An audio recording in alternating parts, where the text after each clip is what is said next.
Vamos lá, vamos começar. Hoje nós vamos falar sobre paternidade, né? Mês de agosto, mês dos pais. Então, o grupo, né, que trata das lives, acordou em falar de paternidade e nós trouxemos Davi. Davi como filho de Deus e Davi como pai, né? E os versículos que nós vamos citar nesse início, né, para a gente trazer aqui como base, são dois versículos que falam de coração, falam do coração de Davi. Nós vamos primeiro no Antigo Testamento, em 1 Samuel 16:7, que foi quando Samuel foi até a casa de Davi para consagrá-lo rei. E Samuel então procurou dentre os irmãos de Davi oi Andréa Marins, aquele que ele achava que se adequava mais à posição de rei. E o Senhor então repreendeu ali Samuel e disse em 1 Samuel 16:7: O Senhor contudo disse a Samuel: Não considere sua aparência nem sua altura, pois eu o rejeitei. O Senhor não vê como o homem vê. O homem vê a aparência, mas o Senhor vê o coração. Em Atos 13:22, fala o seguinte: Encontrei Davi, filho de Jessé, homem segundo o meu coração. Ele fará tudo o que for da minha vontade. Esse era Davi, um homem que Deus conhecia o coração. Deus conhecia Davi intimamente. Dona Marli, querida, a vovó dos meus netos, um beijo para a senhora. Davi era um amigo, conhecido, íntimo de Deus. Deus conhecia, sondava o coração de Davi e encontrava no coração de Davi obediência, disposição em obedecer, disposição em ouvir, disposição em ser rápido, em se reposicionar. Mas Deus também enxergava em Davi as falhas de Davi, porque Davi tinha suas falhas. Nós também temos as nossas falhas. Deus enxerga as nossas falhas. E muitas de nós têm um coração também ensinável, um coração também obediente. E Davi, ele era exatamente assim. Um homem que errava, mas que era obediente, que era rápido em se enxergar, em se olhar. Quando nós vamos lá na criação do mundo e a gente fala de Adão e Eva, quando o pecado foi cometido, Adão imediatamente acusou Eva. Davi, quando foi repreendido, imediatamente ele olhou para dentro de si e enxergou o erro, a culpa. Esse é o coração que Deus quer. Um coração que não se esconde, porque Deus sonda o nosso coração. Deus quer um coração que se expõe para Deus, que se revela para Deus, que se mostra para Deus. Não porque Deus precisa da nossa fala, do nosso enxergar para conhecê-lo, mas porque nós precisamos nos humilhar diante da potente mão de Deus, reconhecendo o nosso erro, a nossa falha, para que Ele possa trabalhar na nossa humildade, naquilo que Ele tem que consertar nas nossas vidas. A paz, Priscila. Bom, Davi teve vários filhos com várias mulheres, esposas, concubinas, né? Alguns desses filhos tiveram histórias relatadas, outros tiveram só seus nomes citados. Assim como também algumas de suas esposas, os nomes foram citados e outras não. Ele teve, por exemplo, uma filha chamada Tamar, um outro filho chamado Jerimote, que não citei grandes histórias deles, mas eles são citados. E tem os outros filhos, né? Que mais tarde, aqui na nossa palavra, a gente vai falar.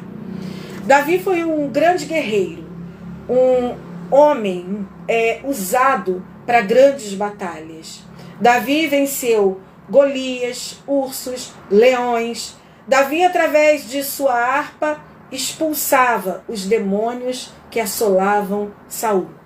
Davi trouxe ânimo e honra a um exército de homens derrotados e transformou esses homens nos chamados valentes de Davi. Davi, ainda menino, foi visto por Deus e consagrado rei.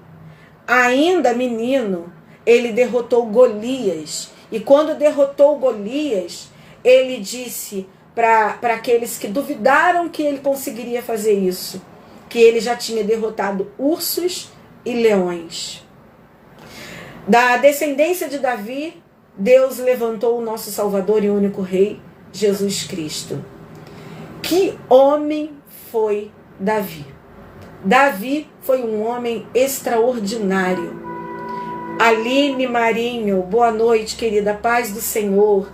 Davi foi um homem que se permitiu ser usado por Deus de várias formas, em diversas situações. Um homem que não teve medo, um homem que, assim, ele realmente se lançou na confiança dele ao Senhor. Deus teve um grande servo em Davi. Que filho maravilhoso ele foi para Deus. Deus espera de nós essa entrega e essa confiança nas batalhas. Deus espera que a gente olhe para aqueles que estão desacreditados, que estão derrotados, que estão endividados, que estão ali sofrendo acusações, e que nós transformemos aqueles homens num grande exército que também seja chamado de valentes de Davi.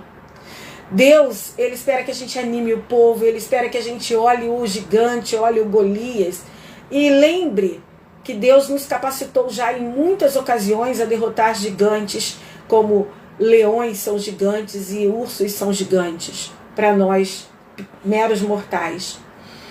Deus, ele espera tudo isso. Davi era humano, como nós somos humanos também.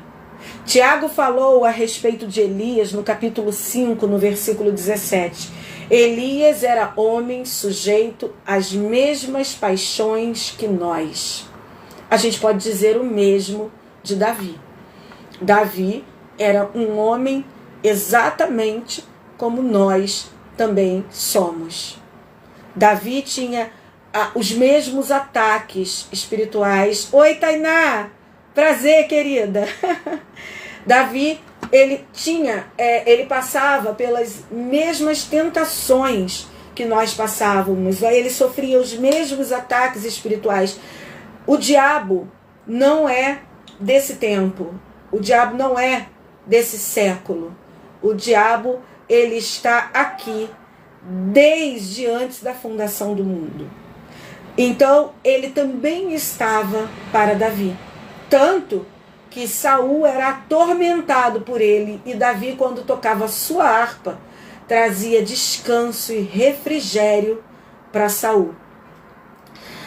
Mas Davi, embora fosse esse homem segundo o coração de Deus, e como a gente está falando agora, ele sujeito às mesmas paixões que nós, sujeito como Elias, como eu, como você, as mesmas tentações, objeto também de ira, de raiva, quem tinha que vigiar. Ele também tinha que estar em posição de atenção. Mas, como todos nós, à medida que a gente vai vencendo, à medida que o tempo vai passando, à medida que a gente vai se acostumando até com a derrota, à medida que o tempo vai fluindo, nós entramos no momento de distração. E o inimigo, ele é paciente demais para esperar esse momento, porque ele sabe que esse momento, inevitavelmente, pode vir a chegar. Pode. Porque se nós, de fato, aprendermos sobre isso, a gente consegue permanecer o maior tempo possível vigilante. E quando a gente dá uma pequena distraída, o Espírito Santo nos avisa e a gente está lá. Esse é o objetivo de Deus, esse é o objetivo de Jesus Cristo, que a gente esteja nessa posição. Por isso que lá em Efésios fala que o inimigo está ali querendo nos destruir e nos disponibiliza aquela armadura e diz que a gente tem que estar revestido para que no dia mau a gente não venha a cair. Então vamos lá. Mas Davi teve um momento de distração dele. Numa varanda, descansando, um exército estava guerreando por ele. Ele achou ali que ele já tinha instruído aquele exército e naquele dia ele não precisava ir àquela guerra. E ele, relaxando, ele foi para a varanda e ali naquela varanda ele conseguiu ver no pátio, né, num determinado lugar onde tinha uma piscina, uma mulher atraente se banhando. E ali Davi cometeu pecado. Essa passagem está em 2 Samuel 11, dos versículos 1 ao 3. E aconteceu que, tendo decorrido um ano, no tempo em que os reis saem à guerra, enviou Davi a Joabe e com eles os seus servos e a todo Israel. E eles destruíram os filhos de Amon e cercaram Arrabá, porém Davi ficou em Jerusalém. E aconteceu que numa tarde Davi se levantou do seu leito e andava passeando no terraço da casa real, e viu do terraço a uma mulher que estava se lavando. E era esta mulher muito formosa à vista. E mandou Davi indagar quem era aquela mulher. E disseram: porventura não é esta Batseba, filha de Eliã, mulher de Urias, o Eteu? E aí Davi, ele, encantado com essa mulher, ele, o que fez? Ele foi audacioso. Ele foi além daquilo que se espera de um homem como Davi. Ele foi descuidado. Um homem com tantas experiências, um homem com tanta intimidade com o Senhor, um homem que certamente ouvia o não, o pare, mas ele não parou. Ele naquele momento não ouviu. E ali Davi pecou. Davi pecou porque, como nós, Davi é homem sujeito a tentações. Então aqui nós estamos mostrando características de Davi. Mas Davi, ele tem força e capacidade de se levantar. Ele tem força e capacidade de se encontrar dentro do erro dele. Isso é algo que nós, muitas vezes, levamos muito tempo para conseguir. Algumas pessoas nem sempre conseguem. E nesse não conseguir, acabam por ficar paradas no mesmo lugar. Ou até retrocedem e se afastam de Deus. E essa não é a ideia do Senhor. Vamos um pouquinho mais adiante. Davi estava fugindo e foi parar no terreno do inimigo, desejando lutar contra o povo para o qual foi ungido rei. Então nós temos um Davi que pecou contra o Senhor quando cometeu adultério. Ele desejou a mulher de Urias, ele enviou Urias para o campo de batalha para que morresse na linha de frente. Ele cometeu ali adultério e ele cometeu ali homicídio. Nós temos um Davi que estava fugindo de Saul e ele foi parar no terreno do inimigo, desejando lutar com o inimigo contra um povo para o qual ele já tinha sido ungido rei. 1 Samuel 28, 1 e 2. E sucedeu naqueles dias que, juntando os filisteus e seus exércitos à peleja para fazer guerra contra Israel, disse Aquis a Davi: sabe de certo que comigo sairás ao arraial, tu e os teus homens. Então Davi disse a Aquis: assim saberás o que fará o teu servo. E disse Aquis a Davi: por isso te terei por guarda da minha pessoa para sempre. Veja bem, Davi, aquele homem incrível que eu comecei a falar no início, também era um homem que errava. Errou com Batseba, errou quando se uniu com os filisteus para lutar contra Israel. Davi também era um homem que se angustiava. Davi escreveu vários salmos. Dentre ele, no Salmo 4, ele diz: responde-me quando clamo, ó Deus que me faz justiça. Dá-me alívio da minha angústia, tem misericórdia de mim e ouve a minha oração. Davi tinha também os seus encontros com Deus, onde ele humildemente se reconciliava. Por que você está assim tão triste, ó minha alma? Por que está assim tão perturbada dentro de mim? Ponha a sua esperança em Deus, pois ainda o louvarei. Ele é o meu Senhor, o meu Salvador e o meu Deus. Veja bem, eu estou aqui mostrando a vocês como Davi era um homem intenso. É como ele era um homem com uma vida cheia de altos e baixos, cheias de histórias, cheias de acertos e cheias de erros. Era um homem exatamente como nós, enfrentava lutas exatamente como nós. Era um homem que sofria perseguições, era um homem que fraquejava diante de uma tentação, era um homem que ajudava pessoas que não queriam mais que ajudassem, que não queriam que mais que se levantassem. Era um homem exatamente como nós. Mas Davi, como eu já disse, era um homem que aceitava ouvir sobre os seus erros.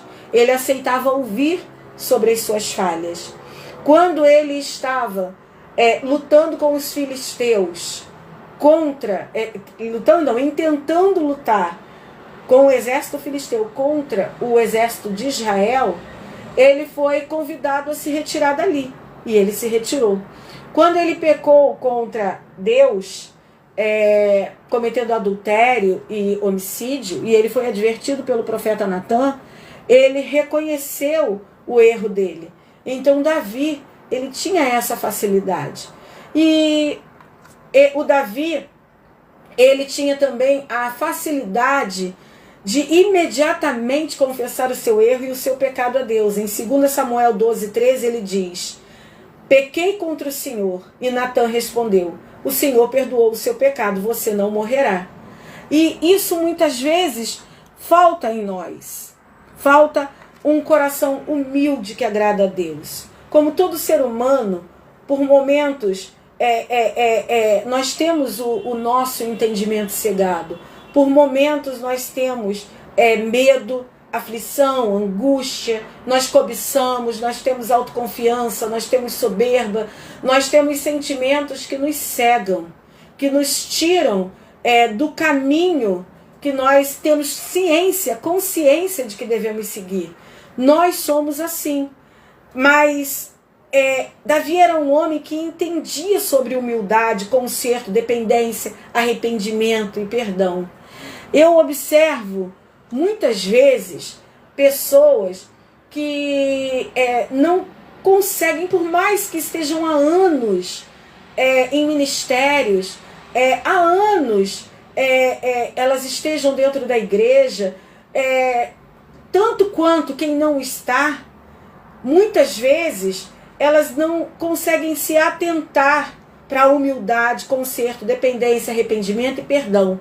E não é porque não querem, e não é porque não se acham humildes ou dependentes ou arrependidas, não é por isso, é porque não conseguem olhar para dentro de si, não conseguem se enxergar, não conseguem se olhar. E é importante que a gente pare e se olhe. Eu vou ter que tirar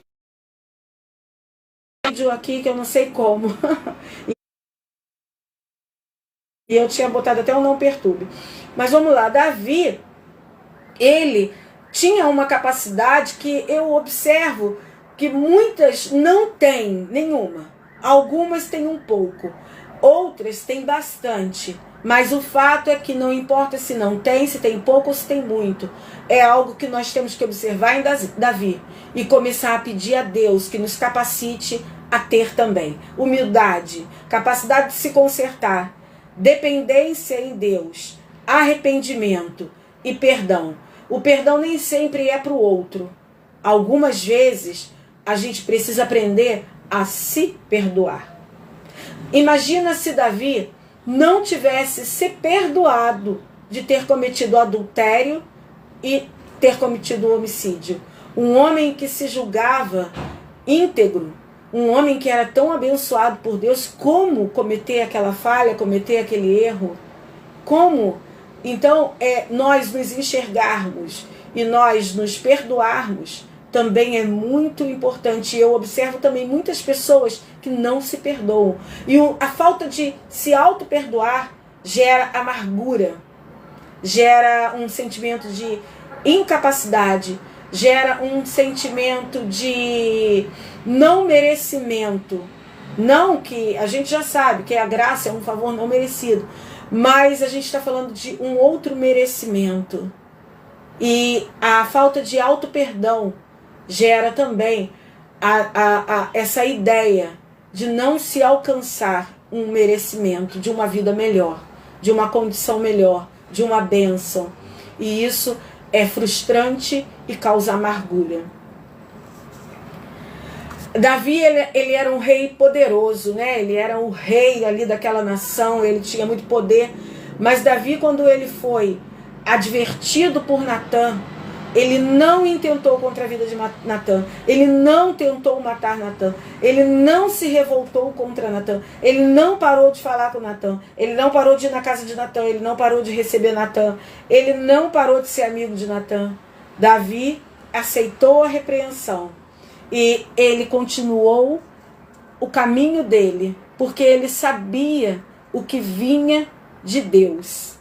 Ele não agiu com a arrogância peculiar de muitas pessoas que a gente vê. Sabe? Natã era um profeta. Nós também somos profetas de Deus. Muitas vezes a gente chega para um irmão, o irmão está orando, a gente acredita. Ele está jejuando, a gente acredita. Ele tem fé, a gente acredita. Só que essas três coisas não estão gerando um resultado esperado. E aí Deus fala ao nosso coração sobre aquele irmão, sobre aquela situação, e a gente vai em obediência ao Senhor e fala aquele irmão aquilo que Deus nos instruiu a falar, nos direcionou a falar. E eu não sei se isso acontece com as irmãs, mas acontece muito comigo de eu escutar, mas isso tudo eu já faço. Mas é preciso entender que um profeta, quando fala, tem algo a dizer. E esse algo a dizer não vem do profeta, vem de Deus. Certamente Deus está querendo dizer algo mais, porque há algo a mais a ser feito. Há algo que Ele está requerendo além daquilo. Porque se aquilo bastasse, pode ter certeza, Ele já teria colocado um caminho, porque eu estou falando de situações de anos. Eu estou falando de situações oradas por anos e que não tem nenhuma mudança. Veja bem, nós somos um projeto de sucesso. Bem sei os planos que tenho a respeito de vós, planos de paz e não de mal. Deus faz infinitamente mais do que pedimos ou pensamos. Então, quando um profeta vem até nós e ele fala, tudo que nós já estamos fazendo, é hora da gente se calar e esperar o que mais Deus vai falar. Talvez Ele esteja ali entregando a chave da mudança daquela situação. Porque você fez certo até certo ponto. A partir daquele ponto, Deus quer algo a mais.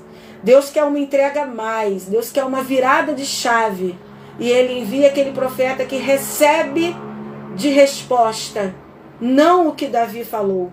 Pequei contra ti, Senhor. Ou, caramba, era isso que estava faltando. Mas aquele profeta recebe. Isso tudo eu já sei, isso tudo eu estou fazendo. Você quase que se diz isso, né? Você acha que você faz mais do que eu, que você é melhor do que eu? Não, eu não acho. Eu também estou precisando de chaves. Eu também estou esperando profetas que venham me dizer quais chaves eu preciso mudar em determinadas situações que eu ainda não consegui mudar. O espírito da coisa é esse. É nós estarmos com os nossos ouvidos atentos ao que os profetas dizem. E Davi reconheceu em Natã um profeta, porque se não fosse, teria mandado matá-lo. Nós precisamos ter um alinhamento com Deus para reconhecermos os profetas que Deus envia, também para a nossa vida. Não é porque eu estou aqui, estudei a palavra, posso falar a palavra, que eu não preciso de um profeta para vir até mim me trazer algo de Deus para minha vida, para que alguma chave da minha vida seja mudada, para que uma situação da minha vida tome um rumo diferente daquilo que tem tomado ao longo de anos que eu tenho orado, jejuado, buscado, chorado, clamado. É assim que funciona. Vamos lá, deixa eu pular um pouquinho, porque aí eu já resumi isso.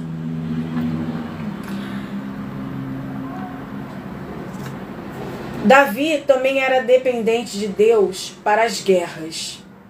Davi, naquele episódio que eu acabei de citar, que ele ia lutar com os filisteus contra Israel, isso significa que Davi, ele estava no terreno do inimigo. Davi estava no lugar que o inimigo queria que ele estivesse, lutando as guerras que o inimigo queria que ele lutasse. Davi não estava no lugar que Deus queria que ele estivesse. Davi estava com os filisteus, aliado com o povo que queria, que esperava o dia de um novo rei. E ele era este rei. Então vamos lá. O que aconteceu com Davi no terreno do inimigo? A sua família foi alcançada por um outro inimigo. E é isso que acontece quando nós não estamos no lugar certo. É isso que acontece quando nós não estamos na posição certa. Davi, quando ele estava lá com os filisteus para lutar contra Israel, a sua família estava em Ziclave. E ali os amalequitas invadiram aquele lugar e levaram cativos as suas mulheres, as suas crianças. Ali, Davi recebeu uma grande lição do Senhor. A lição de que nós temos que estar no lugar em que Deus nos manda estar. Não importa se o lugar é de ameaça, não importa se o lugar é de guerra, não importa se o lugar é de perseguição. Quando Davi estava com os filisteus, ele estava se sentindo seguro. Ele estava com o inimigo, se sentindo ali guardado pelo inimigo, porque ele sabia que aqueles que o perseguiam não iriam invadir o terreno do inimigo para matá-lo. Ele estava ali se sentindo seguro no lugar errado. Ele esqueceu por um momento quem era o Deus da vida dele.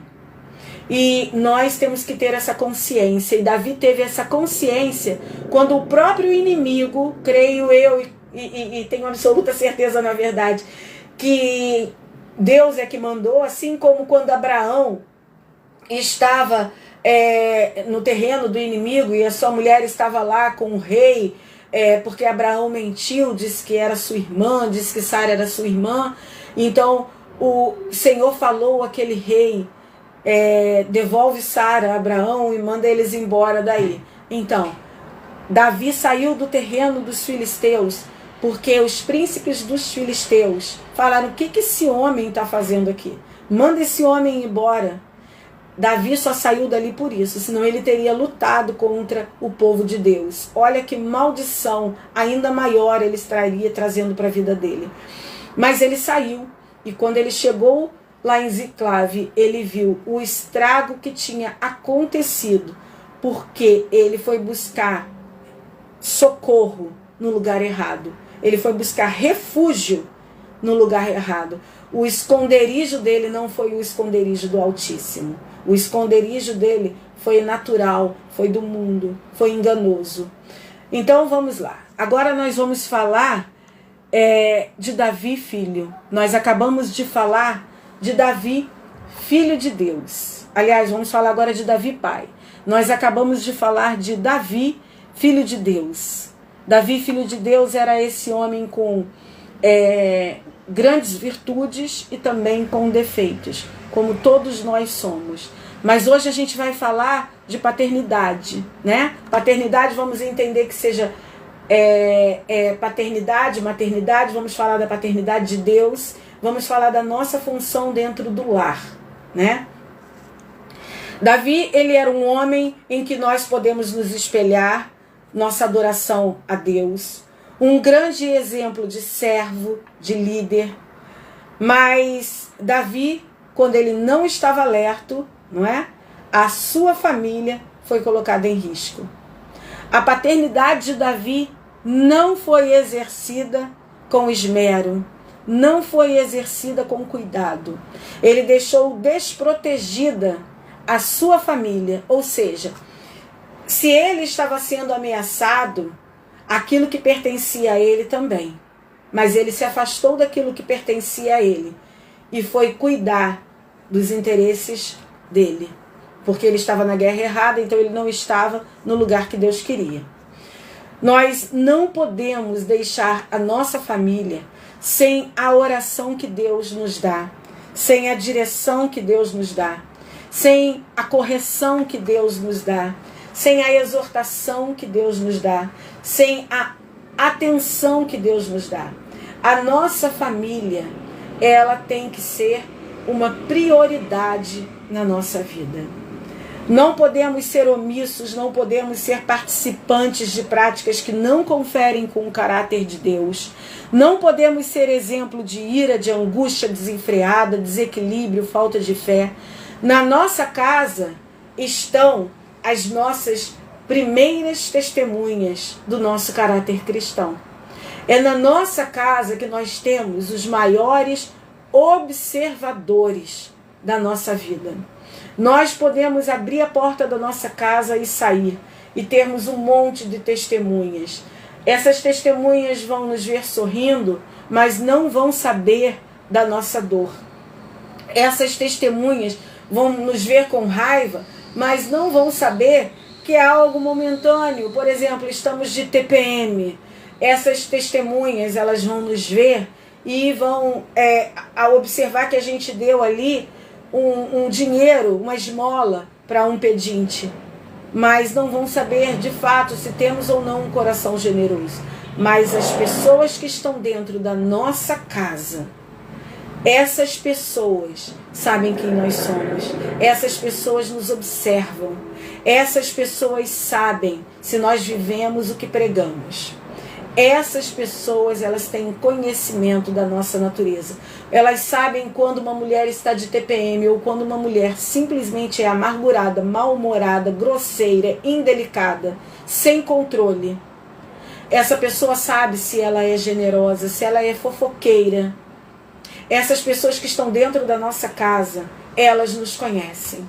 Elas sabem quem nós somos, porque elas estão ali conosco o tempo todo, nos observando. Vamos lá. Em Hebreus 12:1 diz o seguinte: portanto também nós, uma vez que estamos rodeados por tão grande nuvem de testemunhas, livremo-nos de tudo que nos atrapalha e do pecado que nos envolve, e corramos com perseverança a corrida que nos é proposta. Ou seja, se nós não começamos isso dentro da nossa casa, se nós não começamos dentro da nossa casa a nos livrar de tudo que nos atrapalha e de todo o pecado que nos envolve, então como é que nós vamos nos apresentar para essa nuvem de testemunhas que é a nossa família? É verdade, Joana, é difícil, né? É difícil, mas é o nosso comportamento. A palavra de Deus diz que se uma mulher casa com um homem que ele não é cristão, que ela o converta pelo testemunho dela, não por palavras, mas ali com o comportamento dela. Então, a nossa família, ela observa o nosso comportamento.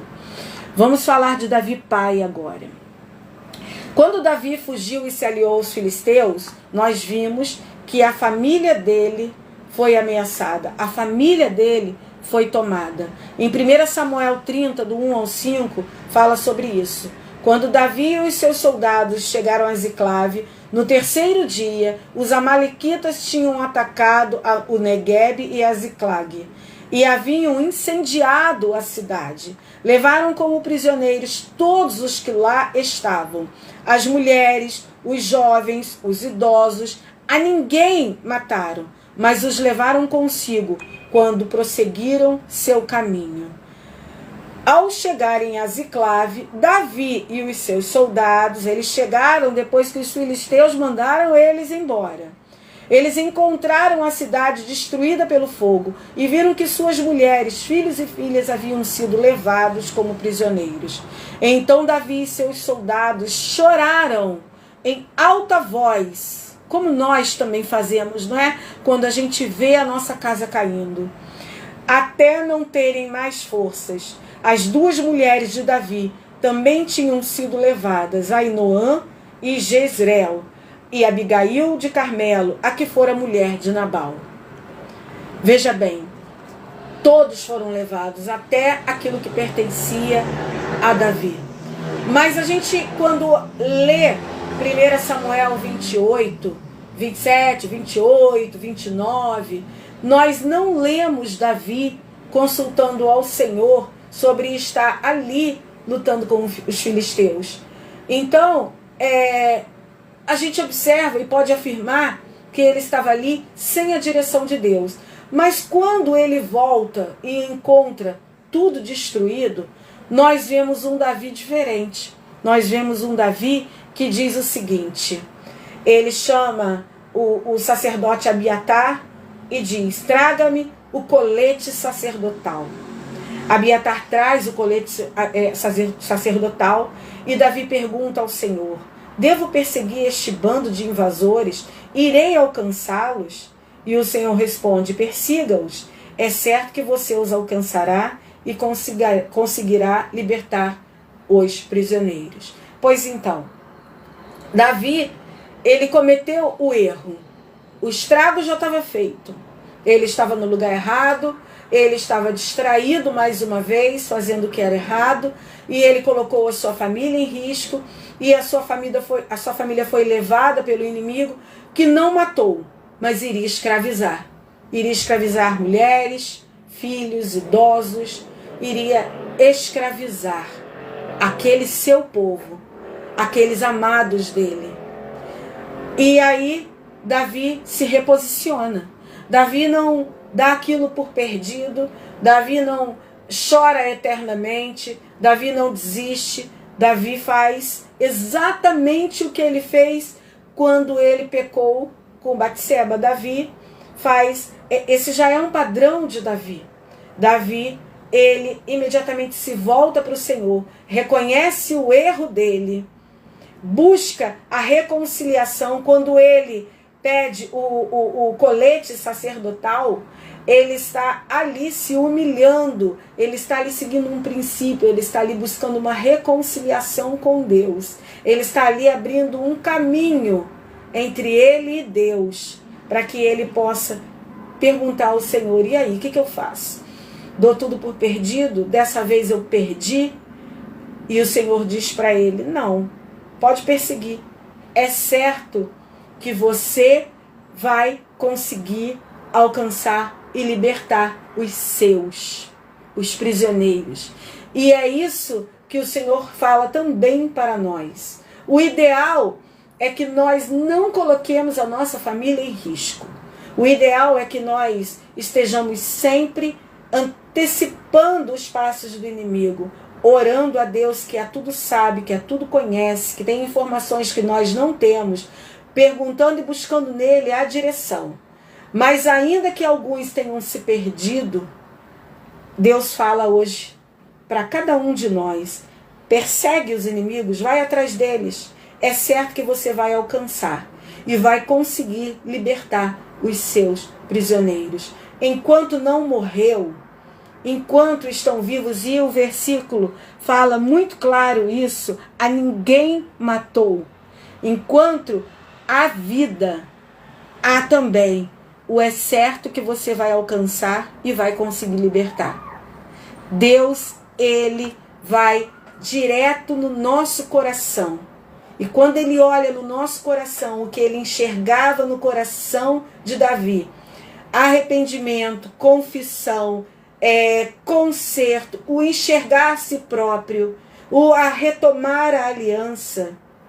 Quando ele enxerga isso, ele nos ajuda, ele nos capacita e ele nos dá a vitória.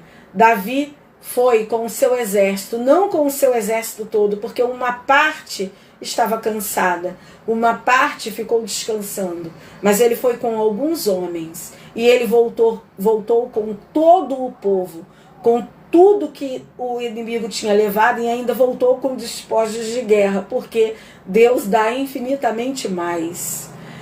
É uma leitura muito interessante, 1 Samuel 28, 29 e 30. Eu gosto muito de ler essa passagem. Aqui nós vemos um exemplo clássico da ausência de Davi em sua casa, como protetor da sua família. Agora vamos ver sobre omissão, cegueira, falta de pulso, falta de orientação e falta de punição. Davi, ele tinha muitos filhos, vários filhos. Nós não conhecemos a história de todos, mas temos na Bíblia a citação de alguns.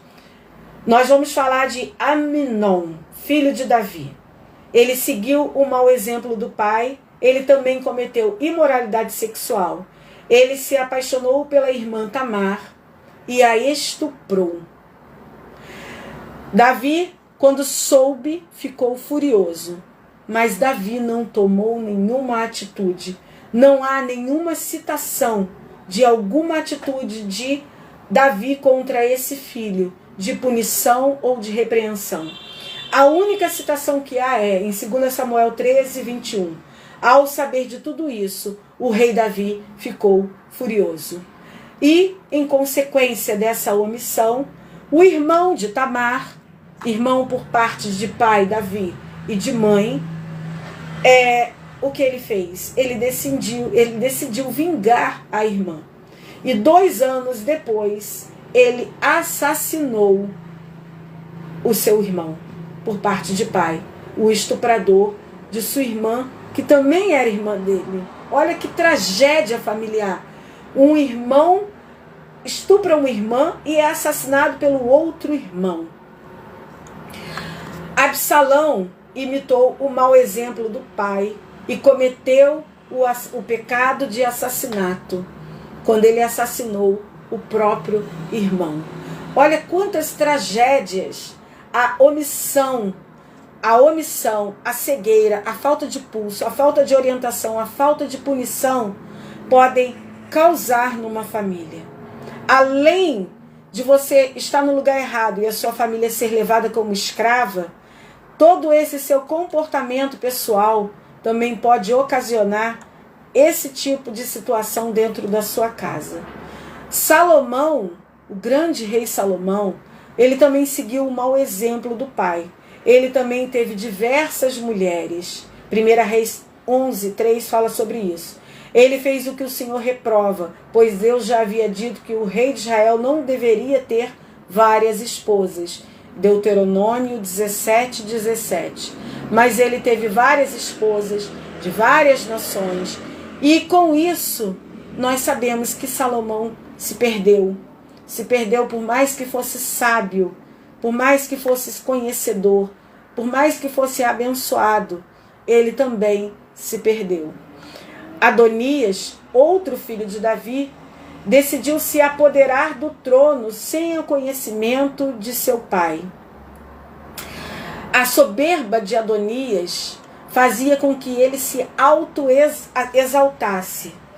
Ele se achava o máximo. Mas diz em 1 Reis 1,6, seu pai nunca o havia contrariado, nunca lhe perguntava, por que você age assim?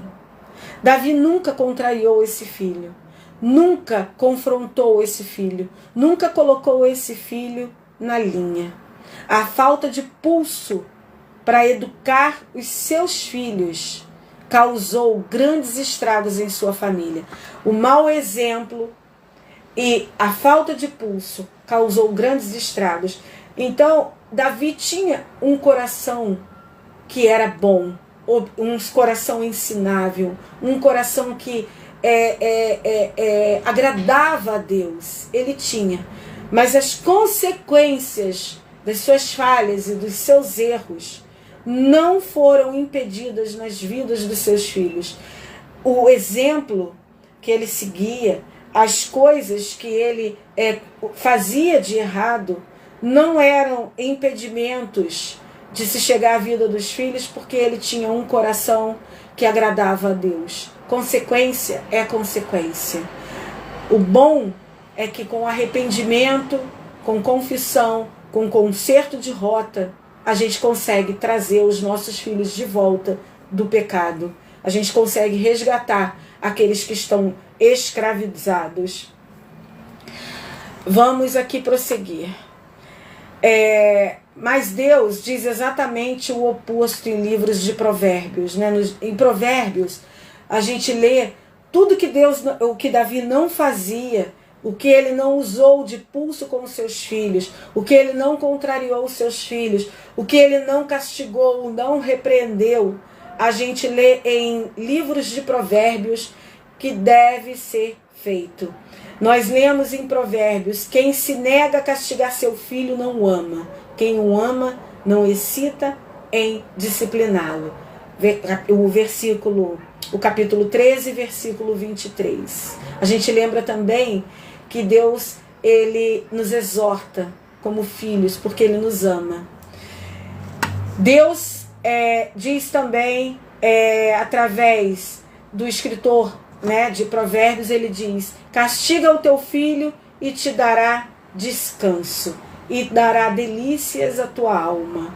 No capítulo 29, 17. No capítulo 22, 6 diz: educa a criança no caminho em que deve andar, e até quando envelhecer não se desviará dele. Quantos estão colhendo os frutos da indisciplina na criação dos seus filhos? Porque se negaram a castigar, porque se excitaram em disciplinar, porque não têm educado como deveria.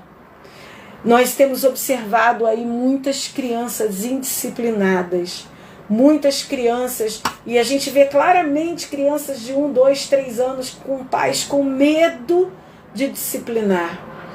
Sabe, todos nós somos falhos. Eu fui muito falha com os meus filhos também, como todos nós somos. Mas quando nós acertamos mais do que erramos, ainda quando acontece um pequeno desvio, quando nós nos posicionamos, buscamos ao Senhor, quando nós buscamos a disciplina do Senhor nas nossas vidas, eu posso testemunhar que Deus traz de volta, que Deus resgata, que Deus coloca no caminho certo. Nós devemos lembrar que a indisciplina, ela não começa nos nossos filhos. A indisciplina, ela começa em nós, pais. Como quando filhos de Deus, nós não obedecemos ao nosso pai. Porque se estamos em obediência ao nosso pai, obediência mesmo, não é acharmos que estamos, mas estarmos. Quando nós não somos omissos e medrosos quando criamos um filho, quando nós não olhamos com medo de se estamos errando ou acertando e dizendo sim ou não, quando nós buscamos no Senhor orientação, quando nós estamos buscando estarmos com o nosso pensamento alinhado com o Senhor, quando nós conhecemos o caráter de Deus, quando o nosso caminho de criar filhos fica mais fácil, porque estamos buscando nos princípios bíblicos essa criação. Quando nós estamos ali na disciplina do Senhor, ali nós não nos tornamos filhos indisciplinados e fica mais fácil disciplinar os nossos filhos e trazer os nossos filhos de volta, aqueles que já foram levados. Fica muito mais fácil, pode ter certeza. A questão é que nós dificilmente, como eu comecei lá do início a falar, olhamos para dentro de nós, para a paz do Senhor, Regina, olhamos para dentro de nós para começarmos a observar quais são as nossas indisciplinas, como falta de fé, como covardia, como falta de pulso forte. Eu já observei na minha caminhada pessoas com medo de lutar contra Satanás, contra o diabo. Quando a palavra diz que a nossa luta não é contra a carne nem contra o sangue, mas contra principados e potestades e hostes do maligno, o que a gente espera? Que um filho altamente indisciplinado, um filho já escravizado, ele tem que ser tratado. Não, filho, não faz isso, meu filho. Não, a nossa luta não é contra aquele filho. Não é olhar para aquele filho e falar bravamente com aquele filho. Nós temos um inimigo agindo por trás daquilo que precisa ser confrontado, derrotado. Nós temos que ter coragem de guerrear contra esse inimigo. Guerrear, usar de autoridade, de poder, usar de força, de domínio contra aquele inimigo, ter certeza que nós vamos vencer, porque aquele inimigo já está condenado, já está derrotado. Davi, quando ele foi contra Golias, ele foi com a certeza de que aquele inimigo já estava derrotado, mas era porque ele tinha certeza que uma pedra derrubaria um homem daquele tamanho? Não, é porque ele falou, porque ele disse: a afronta não é contra mim, a afronta é contra o Senhor dos Exércitos, o Deus de Israel. Então vejam, Deus já falou, a nossa luta é contra principados e potestades, mas eu vejo pessoas que nem sequer consideram que aquele desacato daquele filho, aquela indisciplina daquele filho, tem por trás daquilo uma atuação demoníaca que precisa ser derrotada, que precisa ser subjugada, que precisa ser aniquilada dali. É um inimigo que precisa ser derrotado, como Deus falou a Davi, né? Deixa eu achar aqui. Deus falou que ele podia ir até lá, que Deus com certeza iria ajudá-lo, que Deus iria realmente dar a vitória a ele, que ele perseguiria, libertaria os prisioneiros e voltaria com a vitória. Não é verdade? Então, nossa luta, nós olhamos as situações, eu vejo pessoas olharem as situações dentro das suas casas e darem aquilo quase que por vencido, esperando que num dia, de repente, Deus pegue e, assim, sabe, mude aquela situação. Mas Deus, ele tem nos chamado para guerrear. Deus tem nos chamado para lutar. Ele não nos deu um banquinho para nós ficarmos confortavelmente sentados enquanto ele faz todo o trabalho. Ele nos deu uma armadura para nós lutarmos e guerrearmos contra esse inimigo. É isso aí, Leda. É isso aí. É isso aí mesmo. Nós temos que acordar para isso. Deus não nos deu um banquinho confortável para nós sentarmos e ficarmos assistindo os inimigos destruírem a nossa casa. Ele falou o que para Davi? Quando Davi chorou e falou: e aí, Deus, o que eu faço? Né? Devo perseguir? Davi não falou: e aí, Deus, o que eu faço? Eu devo ficar aqui sentado, você vai trazer eles de volta? Porque, olha, eu já peguei o colete sacerdotal, eu já orei, eu já fiz a minha parte, agora eu fico sentado aqui, você vai trazer eles de volta para mim? Não, Davi, consciente de que ele precisava lutar, falou: devo perseguir? Devo alcançar? E o Senhor falou para ele: persegue, é certo que você vai alcançar, é certo que você vai libertar. A luta é para ser lutada contra principados, potestades. Não é contra a carne nem contra o sangue. Mas nós devemos nos levantar como um exército que tem autoridade contra o inimigo. Nos adequando como filhos de Deus e como pais dos filhos de Deus. Nossos filhos são filhos de Deus. E nós devemos nos adequar como filhos de Deus, que tem a responsabilidade de cuidar de filhos de Deus. Dentro da nossa casa tem filhos amados de Deus, Quando negligenciamos os nossos filhos, negligenciamos filhos de Deus. Se confessarmos os nossos pecados, Ele, Deus, é fiel e justo para perdoar os nossos pecados e nos purificar de toda injustiça. 1 João 1:9. Nós precisamos confessar a Deus, olharmos para dentro de nós e trazer à nossa memória toda a nossa negligência por medo de guerrear contra o inferno, por medo de dizer não a um filho, por medo de colocar de castigo, por medo de estar sendo severo demais quando Deus diz, corrige com a vara, disciplina seu filho. Nós precisamos confessar a Deus, olha, eu pequei, eu fui fraca, eu não observei, eu não fui forte, me perdoa. Eu negligenciei os seus filhos que o Senhor me deu como responsabilidade para eu cuidar. Me perdoa e me ajuda a perseguir esses inimigos e trazer de volta esses filhos que foram levados cativos. E aqueles que ainda não foram levados porque são pequenininhos, crianças de 1 ano, 2 anos, 3 anos, confessa também os seus pecados se você está fazendo isso. Se você está com medo de corrigir, com medo de educar, com medo de colocar no caminho certo, com medo de que vão ficar revoltados, porque revoltados eles vão ficar quando eles estiverem na mão de Satanás, porque vocês não repreenderam quando viram a atitude errada. Não repreenderam quando cuidaram para que aquela porta, aquela brecha que a gente vê com 2 anos aberta, a gente não fecha. 2 anos de idade a gente observa algumas portas abertas e a gente não fecha aquela porta.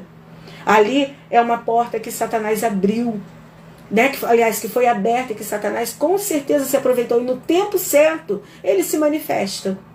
Então nós também devemos pedir perdão se temos filhos pequenos e estamos observando esses comportamentos e pedir a Deus que nos capacite a mudar esse comportamento em nós, a nos tornarmos filhos disciplinados de Deus, para termos capacidade de cuidar, gerenciar, orientar, observar, orar por outros filhos de Deus que por acaso foram gerados no nosso ventre.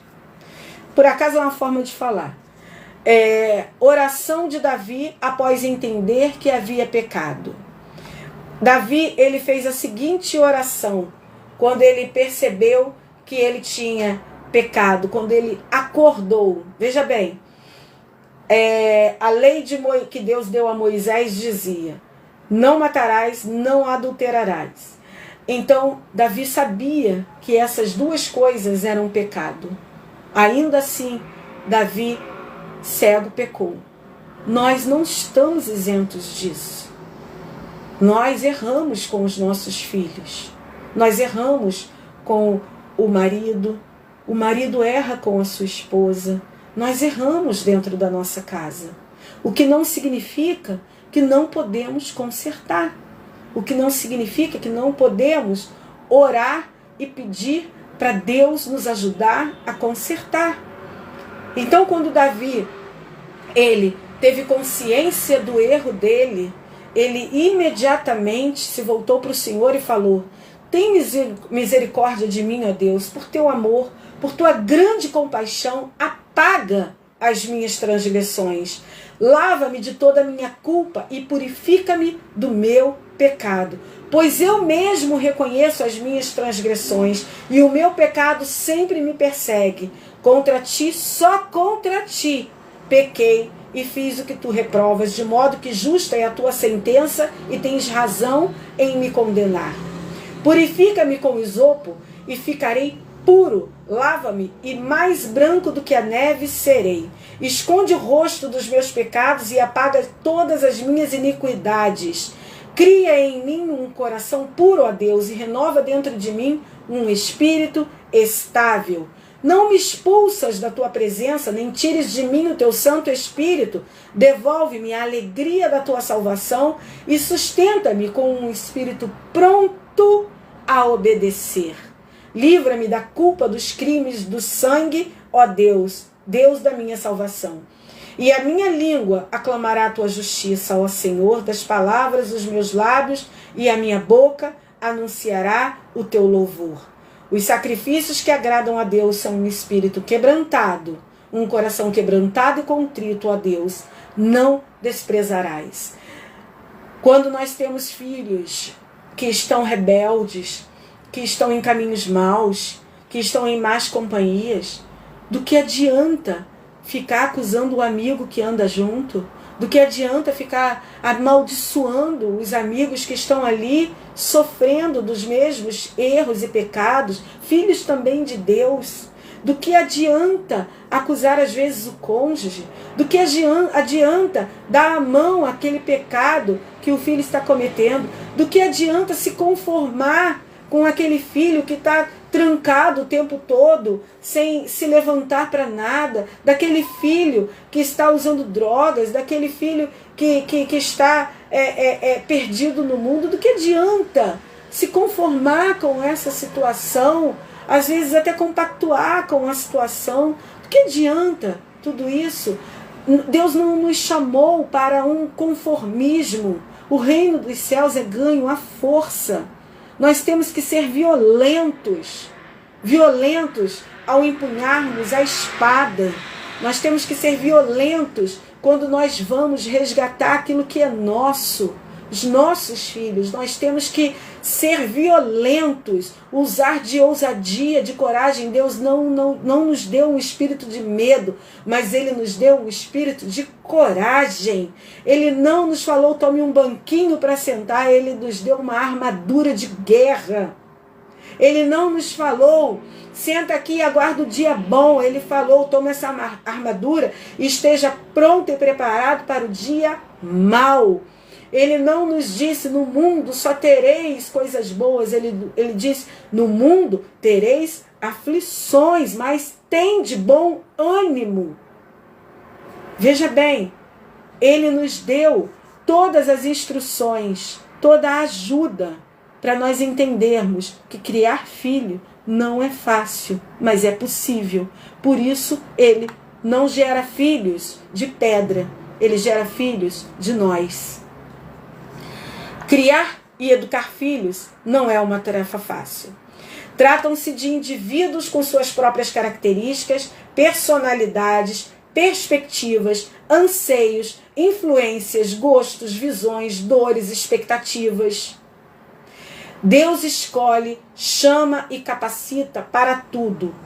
Ele faz isso inclusive para sermos pais. Bom, Deus, Ele fala o seguinte: antes de você estar no ventre eu já te conhecia. Mas vamos falar agora da mãe e do pai? Se Ele já conhecia aquela criatura ainda informe dentro do nosso ventre, que dirá a nós que nos confiou aquela criatura? Vocês acham que Deus não nos escolheu para sermos a mãe e o pai? Que não nos capacitou em tudo para criarmos aquela criança? Claro que sim. Vamos ver agora, para a gente fechar, vamos ver agora versículos de instrução que nos ajudam nessa caminhada como mães e pais, a exercer uma paternidade saudável, a ensinarmos aos nossos filhos a paternidade suprema de Deus, que são nossos filhos, mas são filhos de Deus.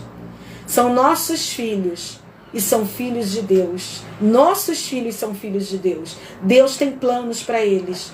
Deus os ama. Deus cuida deles. Deus tem prazer em libertar. Deus tem prazer em vê-los bem-sucedidos. Bem sei os planos que tem a respeito de vós, planos de paz e não de mal. Também se aplica aos nossos filhos.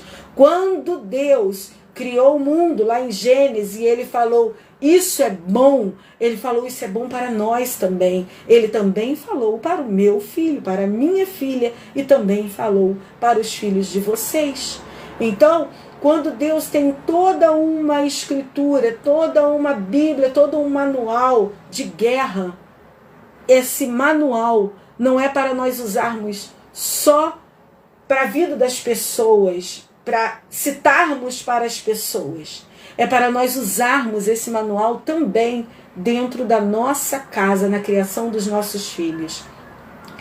Em Josué 1,9 diz o seguinte: Sê forte e corajoso, não temas nem te espantes, porque o Senhor teu Deus é contigo por onde quer que andares.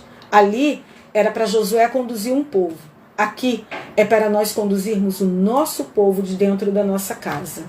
Nos renovam a cada dia para o trabalho de educar, sustentar, amar e tolerar. Deus faz isso todos os dias. Mateus 28, do 18 ao 20. Então Jesus aproximou-se deles e disse: Foi-me dada toda a autoridade nos céus e na terra.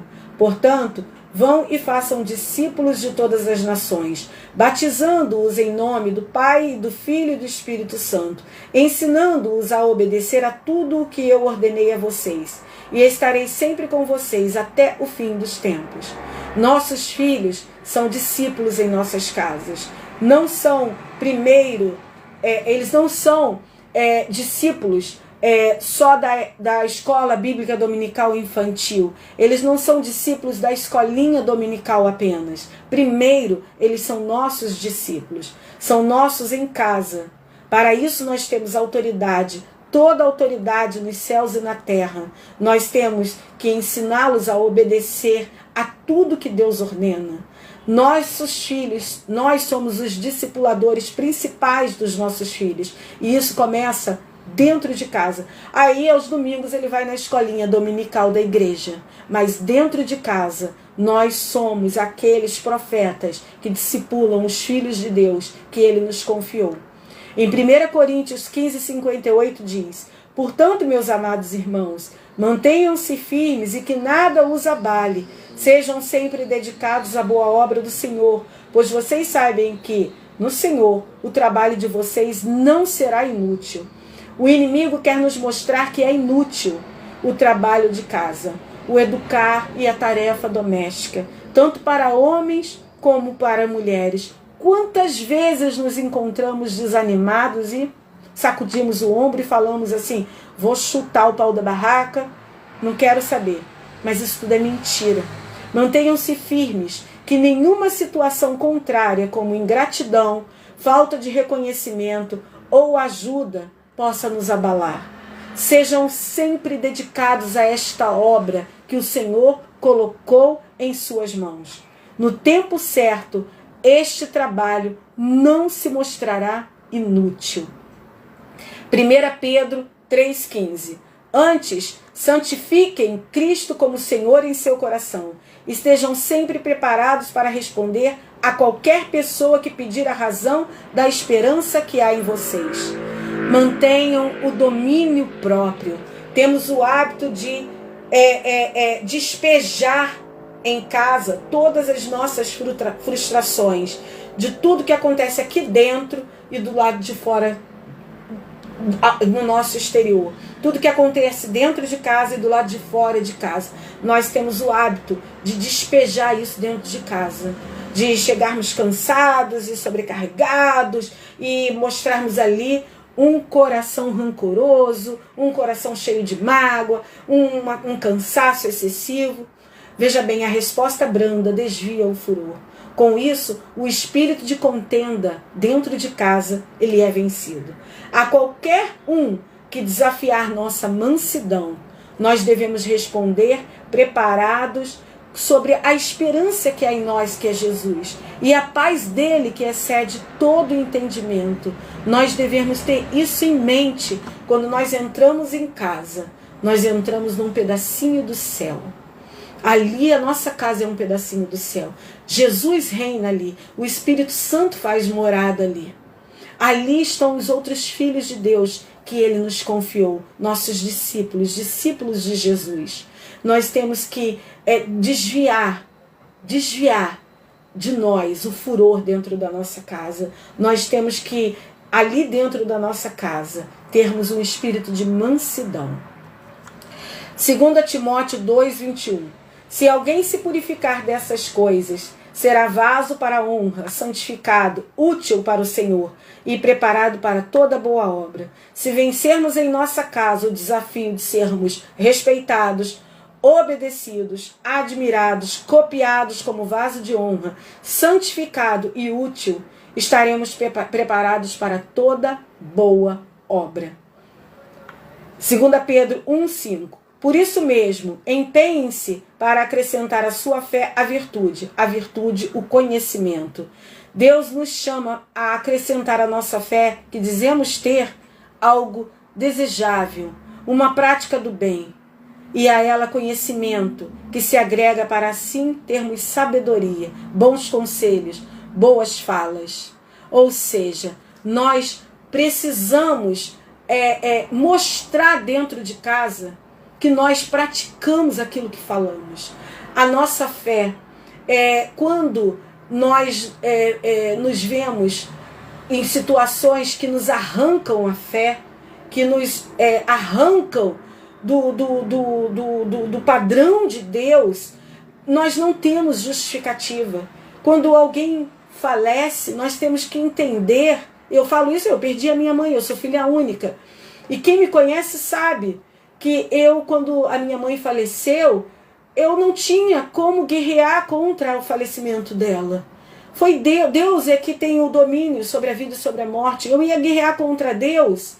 Então, eu me conformei que Deus sabia o que estava fazendo. Por que eu ia me desesperar, me desequilibrar, ficar meses amargurada ou deixar de viver a alegria que Deus manda? Alegrem-se sempre no Senhor.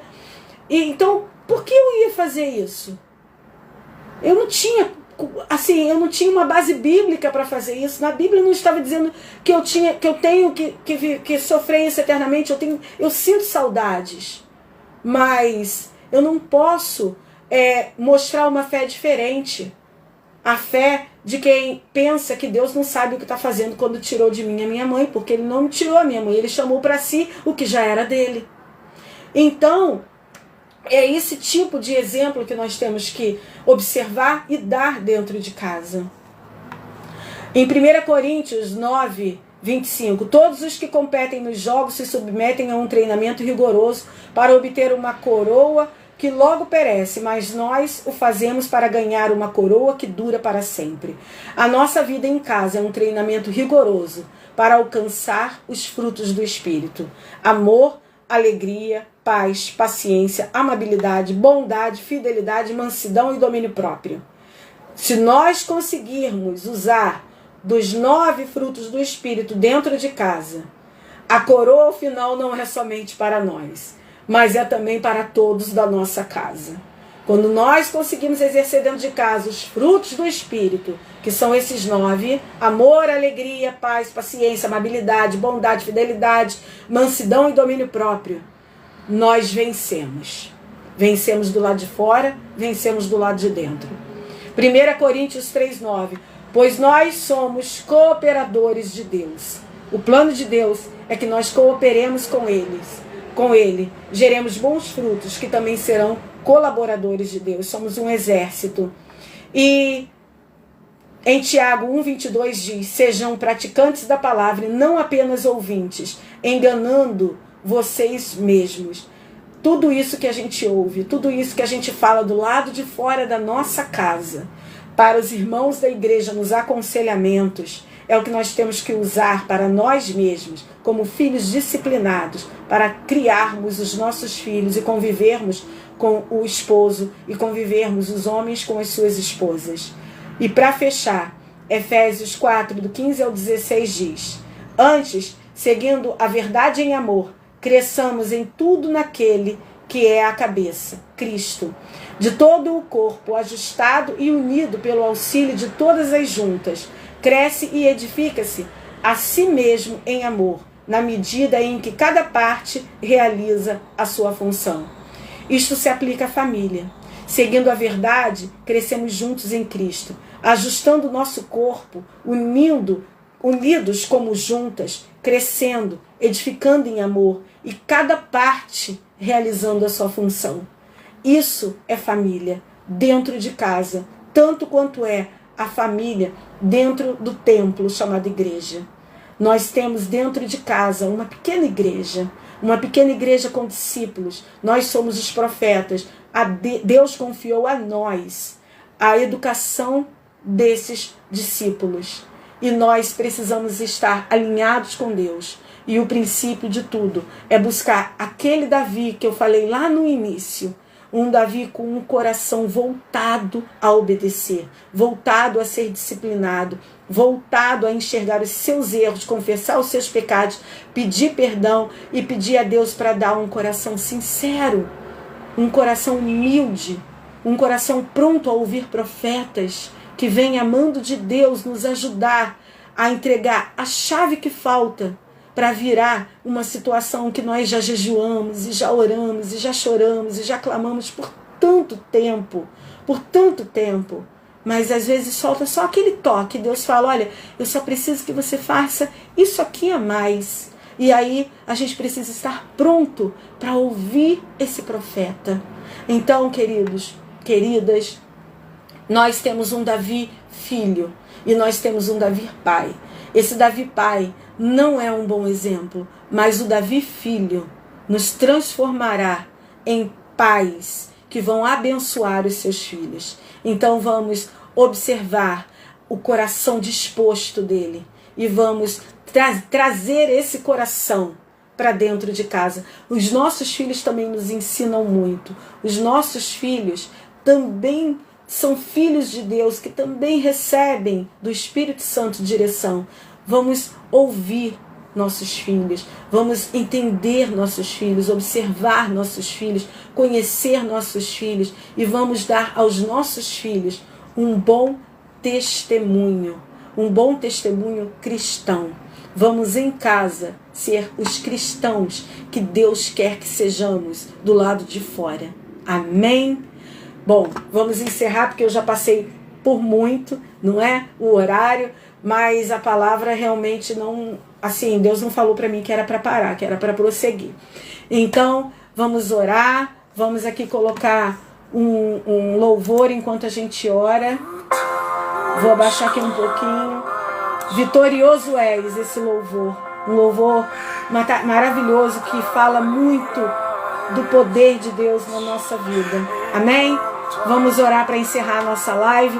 Obrigada a todas vocês que ficaram, que ouviram. Obrigada a vocês que vão ouvir depois. Amém? Deus amado, Deus querido, glorioso Deus, muito obrigada, Pai. Muito obrigada por ter nos usado nesta noite.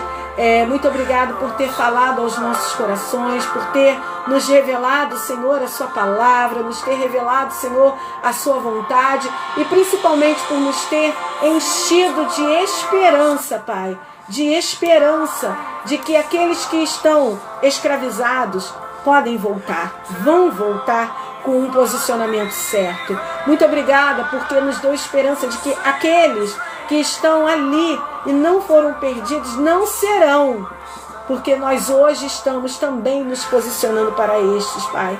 Muito obrigada, porque o Senhor é um Deus que nos corrige, nos exorta com amor, com esperança, com fé. Muito obrigada porque o Senhor nos deu um espírito de coragem. Muito obrigada porque o Senhor nos capacita todos os dias a usar desse espírito. Muito obrigada porque o Senhor nos deu uma armadura para nós guerrearmos. Muito obrigada porque o Senhor disse que nenhum dano o inimigo pode nos causar quando nós estamos alinhados contigo. Muito obrigada porque o Senhor é o Deus que nos fortalece. Muito obrigada porque também, quando as coisas não estão boas, a gente tem um esconderijo do Altíssimo para nós nos refugiarmos enquanto o Senhor nos reveste de força, nos dá ânimo, vigor, nos alimenta e nos manda para a batalha, Pai. Muito obrigada porque o Senhor cuida de nós. Abençoa a nossa casa, nossos filhos, Pai. Abençoa os filhos que estão perto, os filhos que já estão independentes, morando longe. Abençoa o ministério de cada um. Abençoa todas as famílias, Pai. Que hoje famílias sejam levantadas, restauradas, reconectadas. em amor, Pai, reconectadas em obediência, reconectadas em disciplina, e que todos enxerguemos, Pai, que somos filhos de Deus e temos como Pai esse Deus, a paternidade sobre nós. Em nome de Jesus, muito obrigada, muito obrigada. Amém, amém e amém. Graças a Deus. Deus é vitorioso. Vitoriosos nós também somos nele. Amém. Muito obrigada a todos vocês. A paz do Senhor e até a próxima.